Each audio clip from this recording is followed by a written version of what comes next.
चलिए, आज बात करते हैं कार्बन की। हमारे पास जो जानकारी है वो बताती है कि ये तत्व सिंबल सी, एटॉमिक नंबर 6, ये सिर्फ कोयला नहीं है। इसका नाम बेशक लैटिन कार्बो यानी कोयले से आया है, पर ये तो हमारी जिंदगी का मतलब हर जैविक चीज का आधार है। बिल्कुल सही कहा। और यही तो इसकी सबसे खास बात है। कार्बन आपको हर जगह मिलेगा और धरती पर जो जीवन है वो इसके बिना सोचा भी नहीं जा सकता। इसकी कहानी सिर्फ बायोलॉजी की नहीं है, ये केमिस्ट्री और मटेरियल साइंस में भी सेंट्रल है। ठीक है, तो फिर शुरू करते हैं। जानकारी में इसके आइसोटोप्स मतलब समस्थानिकों का जिक्र है। 3 मुख्य हैं, कार्बन 12, कार्बन 13 और एक और है कार्बन 14।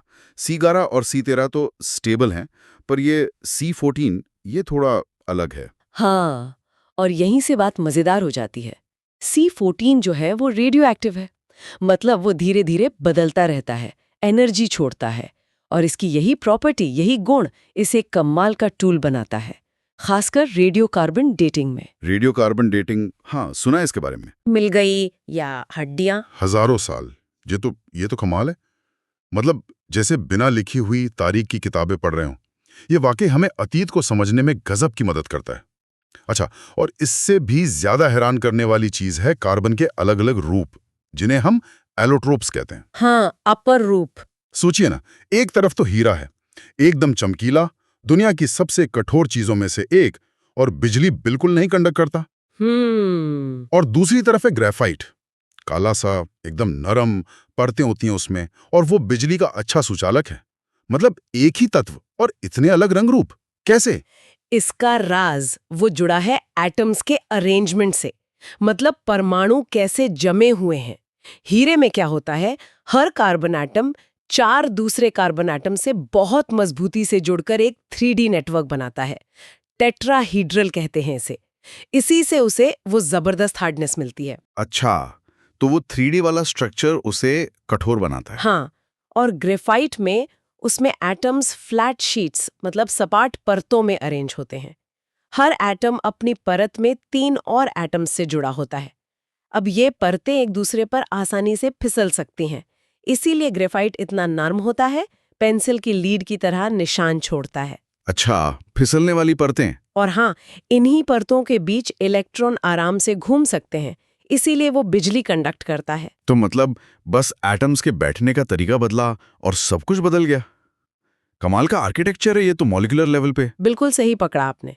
और कहानी यहीं खत्म नहीं होती। आजकल तो और भी रूप पता चले हैं, जैसे फुलरीन जिनकी शक्ल फुटबॉल जैसी होती है, और फिर कार्बन नैनो ट्यूब्स हैं। हाँ, नैनो ट्यूब्स, सुना है बहुत मजबूत होते हैं। बहुत ज्यादा, बालों से भी पतले, लेकिन स्टील से कहीं ज्यादा मजबूत।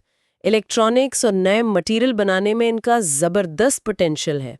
अगर हम बड़ी पिक्चर देखें तो कार्बन की यही जो अलग-अलग स्ट्रक्चर बनाने की क्षमता है ना, यही इसे इतना खास बनाती है। तो ये फिजिकल फॉर्म्स तो हैं ही कमाल के, लेकिन शायद कार्बन की असली ताकत उसके कंपाउंड बनाने की क्षमता में है। मतलब ये लाखों तरह के मॉलिक्यूल बना देता है।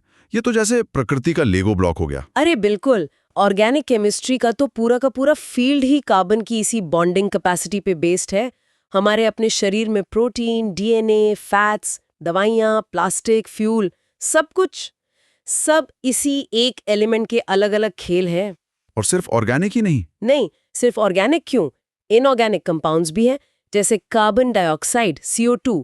कितना जरूरी है ये जीवन और हमारे पर्यावरण के लिए। और प्रकृति में ये मिलता कहाँ का है? हर जगह, जैसा मैंने कहा, लिविंग सेल्स में तो है ही, हवा में CO2 के रूप में है, समंदर में घुला हुआ है, जमीन के नीचे मिनरल्स में है, जैसे चूना पत्थर, और फॉसिल फ्यूल्स में कोयला, तेल, गैस। ये सब एक बड़े साइकिल का हिस्सा है, कार्बन साइकिल जिसे कहते हैं। पौधे हवा से CO2 लेते हैं, खाना बनाते हैं फोटोसिंथेसिस से। हाँ, फोटोसिंथेसिस। हम और जानवर सांस छोड़ते हैं तो CO2 निकालते हैं, और जब जीव मरते हैं तो उनका कार्बन वापस माहौल में चला जाता है। ये पूरा चक्र जीवन के बैलेंस और एनर्जी फ्लो के लिए बहुत बहुत जरूरी है। तो इस सारी बातचीत का निचोड़ क्या निकलता है? यही कि कार्बन सच में एक तरह का जादुई तत्व है। इसकी ये जो स्ट्रक्चर बदलने की खूबी और लाखों कंपाउंड बनाने की काबिलियत है, यही इसे जीवन का आधार बनाती है। और हम इसके अलग अलग रूपों का इस्तेमाल भी खूब करते हैं। हीरा गहनों में चमकता है, ग्रेफाइट से हम लिखते हैं, कार्बन 14 से अतीत के राज खुलते हैं। सही कहा। कार्बन की यही वर्सेटैलिटी, मतलब ये जो कठोर से नरम, इंसुलेटर से कंडक्टर, सिंपल से लेकर एकदम कॉम्प्लेक्स स्ट्रक्चर बनाने की क्षमता है, यही इसे बायोलॉजी और केमिस्ट्री दोनों दुनियाओं का सेंट्रल प्लेयर बनाती है। ये एक ही साथ जीवन का फ्लेक्सिबल बेस भी है और प्रकृति का सबसे हार्ड सब्सटेंस भी। और ये सोचते हुए कि कार्बन कितना फंडामेंटल है लाइफ और मटेरियल्स के लिए, एक सवाल मन में आता है, भविष्य में मटेरियल साइंस खासकर नैनो ट्यूब्स जैसी खोजों से सीखते हुए कार्बन की इस अनोखी बॉन्डिंग कैपेसिटी का और किन गजब के तरीकों से फायदा उठा सकती है। ये सोचने वाली बात है ना?